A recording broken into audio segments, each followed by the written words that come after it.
반갑습니다, 여러분. 여러분들을 만점으로 안내해드릴 역사 이야기꾼 사기꾼 최용욱입니다. 자, 오늘부터 할 부분은 드디어 우리나라가 무엇을 맞이하게 됐냐? 광복을 맞이하게 됩니다. 그렇다면 이 광복 이후에 어떤 사건들이 있었는지 그 부분들을 여러분들이 이제 하나씩 할 거예요. 제일 먼저는 광복을 위한 우리나라의 노력들이 무엇이 있었는지 여러분들 말씀드리도록 하겠습니다. 바로 무엇이 있었느냐? 1945년 8월 15일 날 드디어 우리나라가 광복을 맞이하게 됩니다. 그런데 이거는 미국이 일본을 땅 이겨버려갖고 KO 시켜버려갖고 그래서 우리나라가 덕분에 광복을 했냐. 자, 그런 부분도 있긴 하지만 나름 우리나라 내부에서의 광복을 위한 노력, 독립을 위한 노력들이 결실을 맺은 거기도 합니다. 그리고 실제로 광복을 예상하고 광복을 준비하는 조직들이 꽤 있었어요. 어디가 있었냐? 이미 여러분들이 알고 있는 조직들이 몇 가지가 있습니다. 제일 먼저 나오는 건 바로 뭐가 있었냐? 대한민국 임시정부라는 조직이 있어요.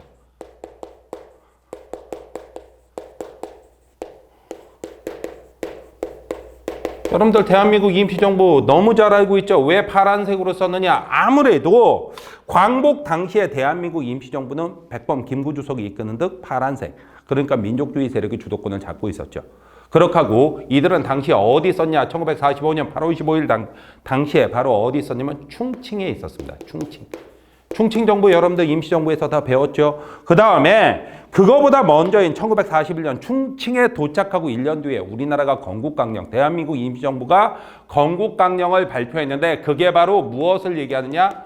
삼균주의라는 걸 얘기를 해요. 삼균주의라는 것은 세 가지를 균등하게 하겠다는 얘기예요. 세 가지를 균등한다는 얘기는 도대체 무엇이냐? 다른 걸 얘기하는 게 아니라 바로 정치, 경제, 교육의 균등을 얘기를 해요. 정치, 경제, 교육의 균등이라는 게 도대체 무엇이 됐냐? 여러분들 조금 보여드리도록 하겠습니다.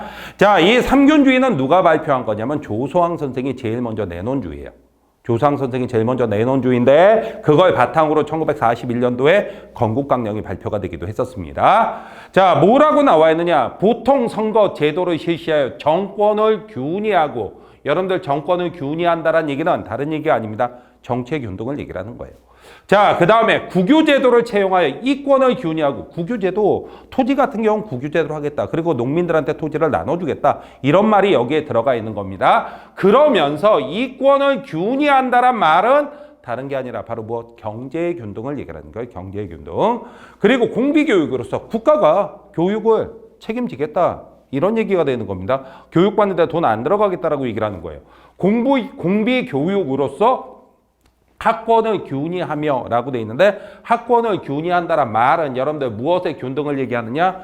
교육의 균등을 얘기하는 거예요. 이렇게 정치, 경제, 교육의 균등을 얘기한다. 이걸 바로 삼균주의라고 얘기를 하죠. 이런 삼균주의를 내세우면서 무엇을 했느냐? 자, 대한민국 임시정부가 해방 이후에 우리나라에 좋은 정부의 수립을 준비하고 있었죠. 그런데 이런 임시정부가 있었다면 또 다른 정부도 있었습니다. 어떤 정부가 있었냐? 빨간색을 위주로 하는 정부도 있었어요. 바로 뭐가 있었냐? 여러분들 기억하실지 모르겠습니다. 조선 독립동맹이라는 조직이 만들어져요. 조선 독립동맹? 분명히 어디서 들어봤는데, 조선 독립동맹, 여러분들 조선 독립동맹이라면 빨간색인데 이들은 어디에 있었느냐? 화북 예난에 있었습니다. 중국의 화북 예난. 기억이 날 듯. 여러분들 여기에 중심인물은 바로 누가 되겠습니까? 바로 김두봉이 됩니다. 여러분들 기억나시죠? 조선의용대가 돌로 갈라졌다고 말씀을 했습니다. 1942년도에. 자, 1942년도에 충칭 쪽에서 임시정부와 중국 국민당 정부와 연락이 오죠. 조선의용대 어디에 합류하라? 대한민국 임시정부에 합류하라. 그래갖고 임시정부 내에서 같이 싸우자. 한국 광복군에 합류하라. 그래서 김원봉 대장은 결국 조선의용대를 이끌고 어디로 합류합니까? 바로 대한민국 임시정부로 합류하죠. 하지만 그것에 반발한 분들은 어디로 올라간다라고 말씀을 드렸어요. 중국 화북 예난, 중국 공산당과 합류하러 올라가서 부대 이름을 조선의용군이라고 바꾸고 그 다음에 당 조직은 조선 독립동맹이라고 바꿨다. 바로 그걸 얘기하는 겁니다. 여러분들이 들어보신 적 있을 거예요. 이런 조직이 나오죠. 자, 그런데 대한민국 임시정부와 조선 독립동맹 같은 경우는 솔직히 해외에 만들어진 정부입니다. 해외. 그런데 국내에서도 여러분들 국내 정부를 준비하는 조직이 나오게 돼요. 그게 바로 무엇이 되냐면 조선 건국동맹이라는 게 만들어지게 됩니다. 조선 건국동맹은 몇 년도에 만들어졌냐면 1944년도에 만들어졌습니다. 조선 건국동맹이. 대한민국 임시정부는 19년, 이거는 1942년, 이쪽은 1944년이에요. 자, 그런데 이쪽에는 누가 들어가 있느냐? 자, 한 분은요, 여러분들 안재홍 선생이라고 해갖고, 안재홍 선생은 여러분들 중도 우파입니다. 중도 우파라고 하니까 우익 쪽, 파란색 쪽이긴 한데 무엇이냐면 중도 쪽에 가까우니까 이분은 색깔로 꼭 치자라면 여러분들 스카이블루 그 정도 될 거예요. 스카이블루, 하늘색. 그에 비해서 또 하나는 중도 좌파였던 여운형 선생. 이 두 분이 힘을 합칩니다. 여운형 선생 중도 좌파라면 뭐가 되냐? 빨간색 계열이긴 한데 중도 쪽에 가까우니까 무슨 색? 핑크빛 정도 생각을 해두면 됩니다. 이분들이 합쳐서 바로 무엇을 만들었냐? 조선 건국동맹이라는 걸 만들게 돼요. 조선 건국동맹은. 자, 그런데 이 당시에 드디어 일본이 1948년 8월 망하게 되죠. 그러자 당시 총독부에서는 어떻게든지 여기서 무엇을 잘 만들어서 살아나가야 되는데 이 한국에 있는 일본인들을 무사히 내보내야 되는데 이런 고민을 하게 됩니다. 그러면서 우리나라 민족 지도자들과 연결을 하게 돼요. 우리가 나갈 때 이 총독부의 권한, 행정권을 바로 그 사람한테 넘겨주고 나가겠다. 나갈 테니까 우리 일본인들을 무사히 일본으로만 보내달라. 이런 요구를 하는 거죠. 그걸 누가 받아들이게 되냐면 여운형 선생이 그 협상에 임하게 됩니다. 그리고 나서 결국 여운형 선생이 중심이 돼갖고 다른 게 아니라 바로 이 조선 건국 동맹이 중심이 돼갖고 무엇을 만들게 되냐면 여러분들 자 조선 건국 준비 위원회라는 걸 만들게 돼요. 조선 건국준비위원회라는 게 무엇을 만드냐? 자, 조선 건국동맹의 안재홍, 여운형 선생을 중심으로 해갖고 일본으로부터 행정권을 넘겨받기로 하고 만든 겁니다. 그러면서 몇 가지 조건을 걸었는데 그 중에서도 제일 중요한 건 여러분들 다른 거 아닙니다. 서울 시민들이 3개월 이상 먹을 수 있는 쌀을 남겨두고 가라고 했어요. 아니 왜 3개월만 얘기를 하느냐? 우리가 그동안 당한 거 있으면 30년치, 300년치를 달라고 해도 우리는 억울할 뿐인데 맞아요. 그 심정은 이해를 합니다. 하지만 일본이 3개월 이상을 낼 수가 있느냐? 못 내요. 어차피 쌀이 없어.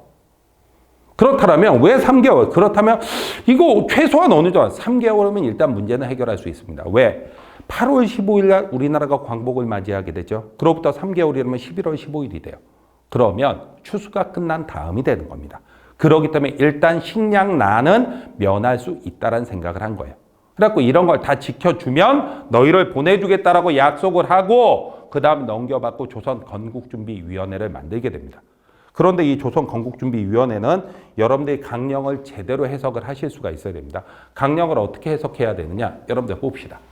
잘 보세요. 이게 조선 건국준비위원회가 내세운 강령이에요. 무엇을 얘기하느냐? 우리는 완전한 독립국가의 건설을 기약. 완전한 독립국가를 원한다는 얘기가 되는 겁니다. 우리는 전 민족의 정치적, 경제적, 사회적 기본 요구를 실현할 수 있는 민주주의 정권의 수립을 기약. 이것도 한번 읽어보셨으면 됐어요. 제일 중요한 문장은 여기 있습니다. 우리는 일시적 과도기에 있어서 일시적 과도기 도대체 무슨 얘기냐? 자, 우리나라가 광복을 맞이한 건 사실입니다. 자, 하지만 광복을 맞이했지만 문제는 여러분들 바로 뭐가 됩니까? 그렇다고 해서 완벽한 정부 아직 만들어 있지 않아요. 그리고 이걸 완전히 어느 세력이 주도할지도 제대로 완벽하게 돼 있지가 않습니다. 그러다 보니까 지금은 과도기라고 얘기할 수밖에 없어요. 그래서 여러분들 이 건국강령 전체를 여러분들더러 외우라고 얘기를 하는 게 아닙니다. 우리는 일시적 과도기에 있어서 국내 질서를 자주적으로 유지하며 대중생활의 확보를 기함이라고 했는데 이 문장이 나오는 거. 이 문장 나오면 무조건 무엇이다? 조선 건국준비위원회다. 이걸 여러분들이 기억을 해두시면 돼요. 아시겠죠? 자, 이러면서 건준이는 도대체 무슨 행동을 했느냐? 여러분들 우리나라에다가 여러분들 이 조선 건국준비위원회는 치안대라는 걸 만듭니다. 치안대. 그리고 또 하나 이 치안대는 무슨 업무를 하면 경찰 업무를 맡아요. 그리고 일반 행정 업무를 맡기 위해서 인민위원회 또는 인민자를 빼고 위원회라는 걸 만들기도 해요. 인민위원회 또는 위원회라는 걸 만들기도 합니다. 그런데 이런 걸 만들어서 우리나라 자체적으로 무언가 하려고 노력하고 있는데 갑자기 밖에서 이상한 소리가 들려요. 무슨 소리가 들렸느냐? 외국 군대가 들어온다는 거예요. 미국이 들어오고 그 다음에 누가 들어온다는 얘기를 하느냐? 소련 군대가 들어온다는 얘기예요. 그러다 보니까 안 되겠다 싶었죠. 그래서 외국 군대가 들어오기 전에 우리나라가 아예 국가를 선포하는 게 이미 이 나라 안에는 국가라는 게 존재한다. 정부라는 게 존재한다라는 걸 선포하는 게 낫겠다 해갖고 무엇을 발표하기도 하냐면 조선 인민공화국의 수립을 발표하기도 합니다. 조선인민공화국. 여러분 북한은 북조선인민민주주의공화국이고요. 이건 조선인민공화국이에요. 이건 다른 거예요. 그래갖고 조선인민공화국을 선포했지만 소용이 있었을까? 소용없었을까? 아무 소용 없었습니다. 왜?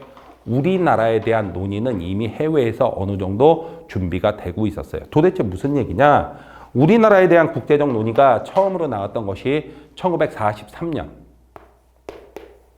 카이로 회담이 됩니다. 카이로 회담은 도대체 누가 모였느냐? 어떤 나라들이 모였냐면 세 나라가 모였어요. 미, 영, 중. 이 세 나라가 모였습니다. 그리고 무엇을 했느냐? 자, 우리나라에 대한 최초의 독립 약속을 여기서 해줍니다. 미, 영, 중 세 나라 대표가 모여갖고 우리나라에 대한 최초의 독립 약속을 해준 것까지는 정말 고마운 거예요. 근데 그게 어딘가 약간 껄쩍지근합니다. 도대체 뭐가 껄쩍지근하냐? 여러분들 말씀을 드릴게요. 여기 있습니다. 앞에 3개국은, 이제 여러분들 3대국은, 앞에 3대국은 여러분들 다른 게 아니라 미영중을 얘기를 합니다. 조선 인민의 노예 상태에 유의하여 적당한 시기에 맹세코 조선을 자주 독립시킬 결의를 한다. 이게 카이로 회담에서 나온 얘기입니다. 자, 이 문장에 대한 해석을 적당한 시기라고도 얘기를 하는 분들도 있고 적당한 절차라고 얘기하는 분들도 있습니다. 그냥 뭉쳐서 얘기해도 돼요. 바로 뭐냐? 일본이 패망을 한다. 그렇다면 원래 우리가 원하는 건 일본의 패망과 함께 즉각적인 독립이죠. 그런데 즉각적인 독립이 아니라 적당한 시기 또는 적당한 절차? 어딘가 좀 껄쩍지근합니다. 어딘가 조금 좀 마음에 안 드는 게 뭐가 걸리는 게 있어요. 이게 바로 문제가 좀 심각하게 됩니다. 어쨌든 1943년 카이로 회담에서는 무엇을 처음으로 얘기했느냐? 우리나라에 대한 독립을 처음으로 약속을 했어요. 그리고 나서 또 이제 회의가 열려지게 됩니다.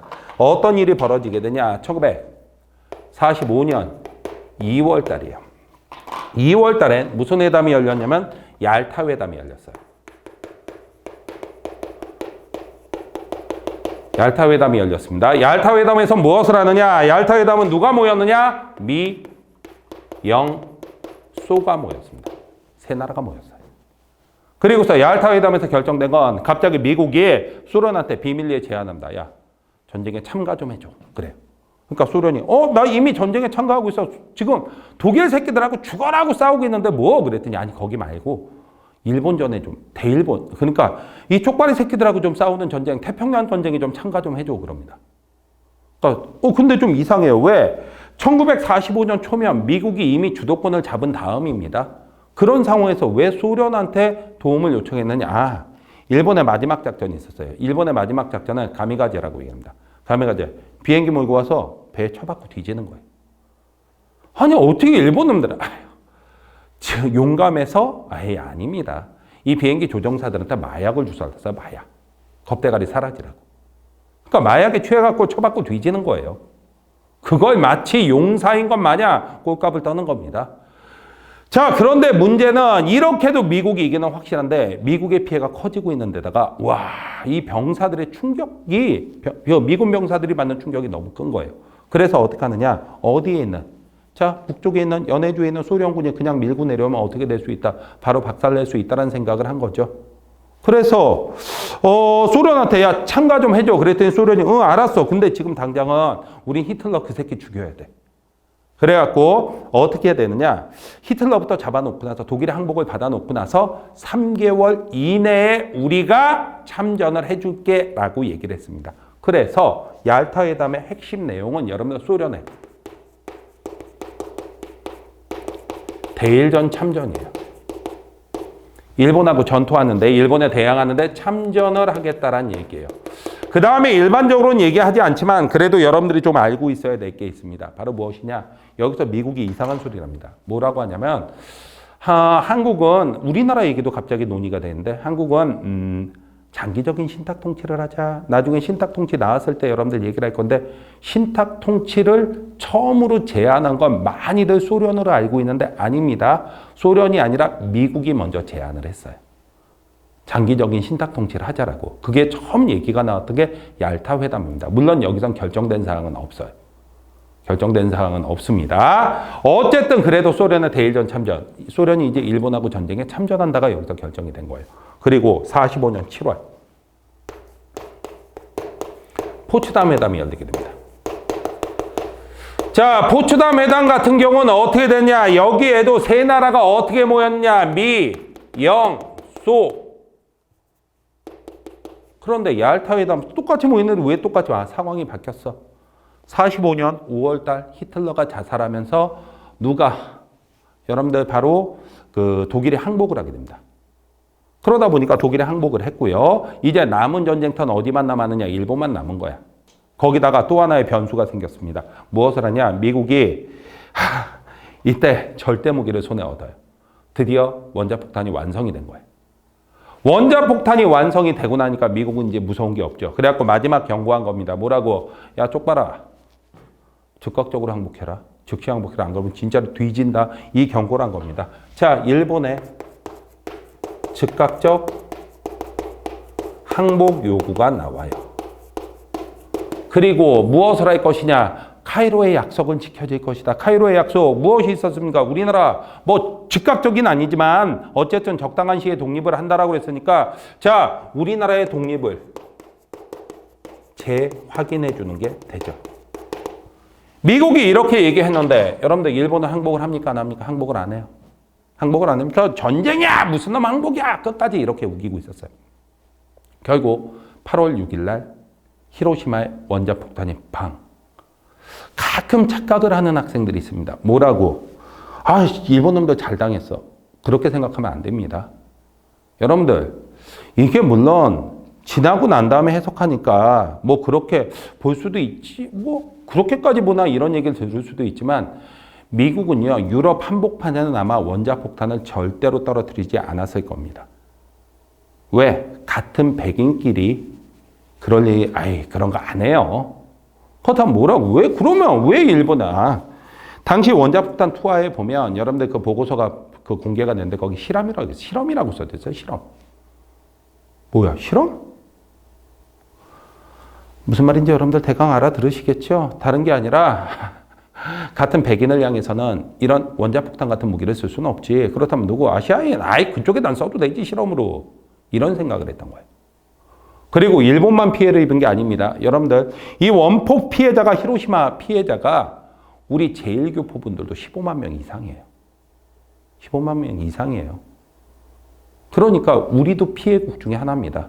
원자폭탄을 잘했다라고 얘기해서는 절대로 안 되는 겁니다. 그건 말이 안 되는 겁니다. 거기다가 이 원자폭탄 히로시마와 나가사키에 떨어졌는데 원폭으로 죽은 분들은 군인들이 아니에요.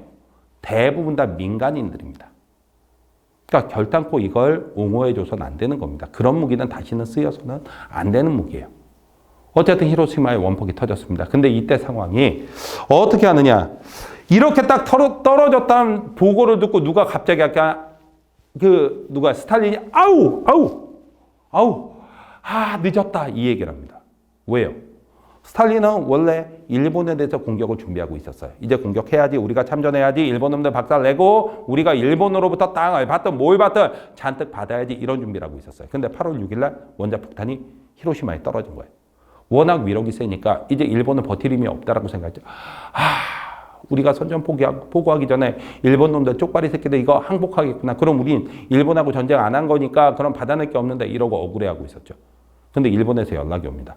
전화를 딱 받으니까 일본 정부 쪽 사람이 부탁을 해요. 뭐라고? 우리랑 함께 싸우자. 미국이랑 전쟁에 나서자. 미국 무찌른 전쟁에 나서자 얘기를 합니다. 스탈린이 이 얘기 듣고 씩 웃으면서 전화를 딱 끊고 한마디 합니다. 공격? 누구를 향해서? 일본을 향해서. 당연하지. 국제사회는요, 약자를 향한 공격이 항상 진행이 되는 거예요. 그러다 보니까 소련이 8월 8일 무엇을 대일전 선전포고 일본 놈들 나와 그러는데 미처 파악을 못한 미국은 8월 9일 날 나가사키 원자폭탄 빵. 이제 일본은 더 이상 버틸 힘이 없습니다. 이 상황에서 미국은 이제 일본 끝났어 했는데 갑자기 누가 쓱 나타나. 소련이 나타납니다. 네가 거기서 왜 나와? 그랬더니 한마디 하죠. 소련이. 야, 우리 참전하기로 했잖아. 독일 항복 받으면 그 3개월 이내에 우리가 참전한다고 얘기했잖아. 얄타회담에서 약속했잖아. 그러니까 미국이 당황하죠. 그랬다. 참. 고마워. 와줘서 고마운데, 어떡하지? 이제 이걸 어떡하지? 왜? 미국 입장에서 생각해 보니까 소련이 위에서 밀고 내려면 순식간에 일본, 한국을 다 점령할 수 있는 상황이 되는 거예요. 기껏 전쟁 승리는 미국이 다 해놨는데, 막상 결과물은 누가 다 먹을 수? 소련이 다 먹을 수도 있다란 얘기예요. 그럼 어떡하지 하다가 됐다. 일본을 나눠줄 수는 없고 38도선. 자, 한국의 38도선 이 부분 너희 소련이 들어와. 우리 남쪽으로만 들어갈게. 이 얘기를 합니다.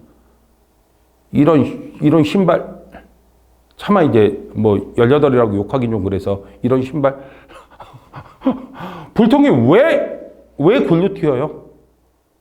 갑자기 이것 때문에 우리나라가 남북으로 분단이 돼버립니다. 소련도 그러고 나니까 그래 내가 뭐 별로 한 일은 없는데 알았어 그 정도만 합의해 주지. 우리도 모르는 사이에 우리나라가 두토막이 나버린 거예요. 아니 솔직히 잘못한 건 족발입니다. 일본입니다. 그렇다면 일본이 박살나야 되는데 피해는 고스란히 우리가 입게 되는 말도 안 되는 상황이 벌어진 거죠. 이런 일이 벌어지게 된다. 이 포츠댐 회담 이후에. 그래갖고 여러분들 이거 각각 어떤 조약인지는 다 알고 있어야 된다. 카이로 회담, 그 다음이 최초의 독립약속 얄타 회담, 소련의 대일전 참전 포츠담 회담, 일본의 즉각적인 항복, 독립 제약인, 그리고 참가한 나라 카이로 미영중, 얄타하고 포츠담 미영소. 이거 여러분들 분명히 알고 계셔야 됩니다. 그러더니 어떻게 됐습니까, 여러분들? 자, 우리나라에 이것에 따라서 우리나라에 무엇이 생기게 되면 미군정이라는 게 들어오게 돼요. 미군정. 자, 38선 이남에는 연합국들이 일본군의 무장 해제를 위해서 들어간다라고 얘기를 하면서 우리나라에서 미군정이 세워지게 되죠. 이 미군정이 세워지게 되는데 미군정은 기존에 있던 정부를 좋아하느냐? 안 좋아합니다. 여러분들 한번 봅시다. 미군정이 발표한 거. 자, 조선인민에게 고함. 자, 메가더 사령관 포고문 제1호가 있습니다. 여러분들 한번 읽어드려 볼게요. 북위 38도선 이남의 조선 영토와 그곳에 거주하는 주민에 대한 최고 통치권은 본관에게 있다. 무슨 얘기가 될까요? 우리나라에 있는 우리나라 자체가 만드는 대한민국 임시정부라든가 아니면 모든 정부 조선인민공화국이라든가 이런 거 인정한다 안 한다? 인정하지 않는다가 되는 거예요. 무슨 말인지 여러분들이 이해가 되셨어요? 그래갖고 메가더가 직접 통치하겠다는 얘기예요. 그 다음에 2조 정부 등 전 공공사업기관에 종사하는 유급 또는 무급 직원과 고용인 그리고 기타 제반 중요한 사업에 종사하는 자 여기까지 딱 끊읍시다. 정부 등 전 공공사업기관에 종사하는 유급 또는 무급 직원과 고용인 그리고 기타 제반 중요한 사업에 종사하는 자. 여러분들 쉽게 말할게요. 친일파입니다. 일본의 통치에 협력했던 인간들 얘기하는 거예요. 일제 통치에 협력했던 인간들. 자, 별도의 명령이 있을 때까지 종래의 정상 기능과 업무를 수행할 것이며 모든 기록 및 재산을 보호 보존해야 된다. 친일파 건드려라 건들지 마라. 이 얘기를 한 거예요. 그 다음에 점령군에 대해 반항하거나 공공의 치안과 안전을 해치는 행위는 엄정히 처벌한다. 여러분들 여기 보면 첫 단어가 점령군입니다. 스스로를 뭐라고 부르냐면 점령군이라고 불렀어요. 얘기는 바로 뭐냐? 우리나라를 독립국으로 취급한 게 아니라 점령지로 취급한 거예요. 이런 상황이 만들어지게 된다. 이게 미군정의 입장입니다. 그러다 보니까 여러분들 이제 미군정 무엇을 했느냐? 간단합니다. 여러분들 일단 조선 독립동맹은 당연히 인정 안 합니다. 빨간색은. 그 다음에 대한민국 임시정부 인정 안 해요. 백범 선생마저도 자 1945년도 9월 달에 개인 자격으로 귀국하시게 돼요. 그 다음에 조선건국준비위원회 당연히 조선건국준비위원회가 만든 조선인민공화국 당연히 인정을 안 하죠. 직접 통치하겠다라고 했으니까. 거기다가 친일파 청산, 친일파 일단 냅둬라라고 얘기를 했습니다. 그러다 보니까 친일파들은 살 길이 생긴 거예요? 안 생긴 거예요? 살 길이 생겼죠? 그래갖고 대표적인 게 한민당이랑 한국민주당이라고 있어요. 여기에는 기주들 중심으로 만들어졌는데 이 한민당의 상당수 인원들이 친일파 지주들이에요. 이 한민당은 처음에 우리나라가 한민당, 한국민주당인데 우리나라가 광복을 맞이하자 대한민국 임시정부를 우린 지지한다! 이러고 외쳤던 애들입니다. 근데 임정에서 한마디 합니다. 이것도 미친 거 아니야? 야, 우리 독립투사야. 니네 친일파 지주들 우리 들어가면 뒤졌어. 임정은 거부했습니다. 그래갖고 한민당 큰일 났다. 임정 들어오면 어떡하지? 이러고 있는데 미군정이 들어온대요. 미국이 들어온대. 그래갖고 이제 미국한테 총 맞아 죽었나 보다. 이러고 있는데 미군정은 임정도 인정하지 않겠다. 기존에 있었던 어떤 독립운동 조직도 인정하지 않겠다라고 발표를 했습니다. 그러다 보니까 그리고 일단 친일파들 그냥 놔둬 그랬으니까 미군정에 대해서 한민당은 적극적인 지지 의사를 보내게 돼요. 그러면서 우리나라에서 친일파 청산이 일단 첫 번째 기회가 날아가게 되죠. 이런 상황이 벌어지게 된다. 자, 이렇게 갖고 여러분들 굉장히 간단한 것 같지만 이 안에 굉장히 복잡한 내용들이 많이 들어있습니다. 이걸 여러분들이 제대로 다 기억을 하셔야 돼요. 자, 그렇다면 어떤 문제가 있었는지 한번 어떤 문제가 출제가 될 수 있는지 한번 보도록 하겠습니다. 자, 한번 봅시다. 다음 강령을 발표한 단체에 대한 설명으로 옳은 것을 보기에서 모두 고른 것은 우리는 완전한 독립국가 건설을 기함. 우리는 전 민족의 정치적, 경제적, 사회적 기본 요구를 실현할 수 있는 민주주의 정권의 수립을 기함. 우리는 일시적 과도기에서 국내 질서를 자주적으로 유지하며 국내 생활의 확보를 기함. 여러분들 무슨 단어? 일시적 과도기란 단어 분명히 여러분들 기억하라고 얘기를 했습니다. 이건 바로 무엇이에요? 건국, 준비, 위원회가 됩니다. 조선 건국준비위원회가 돼요. 자, 그렇다면 여러분들 봅시다. 삼균주의에 기초한 건국강령. 이건 대한민국 임시정부죠. 임정이라고 여러분들 생각해야 돼요. 안 됩니다.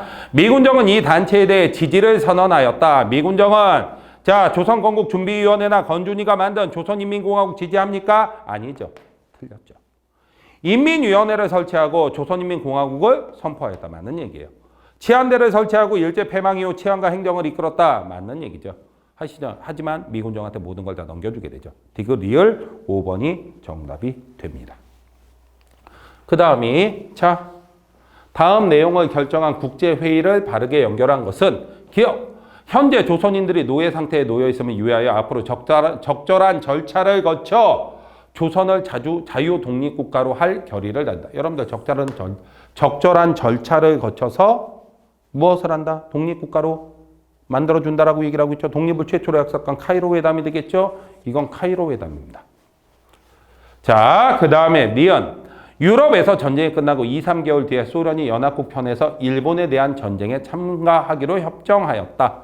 소련은 대일전 참전이 결정되고 얄타 회담에서가 되겠죠. 그래서 답은 3번이 됩니다. 이렇게 여러분들이 찾아내실 수 있으면 돼요. 자, 이번 강의 여러분들 내용이 조금 생소하고 까다로울 수 있었지만 잘만 들으면 여러분들 재밌는 부분으로 바뀔 수 있습니다. 이번 강의 여러분들 고생하셨고요. 다음 강좌에서 뵙도록 하죠.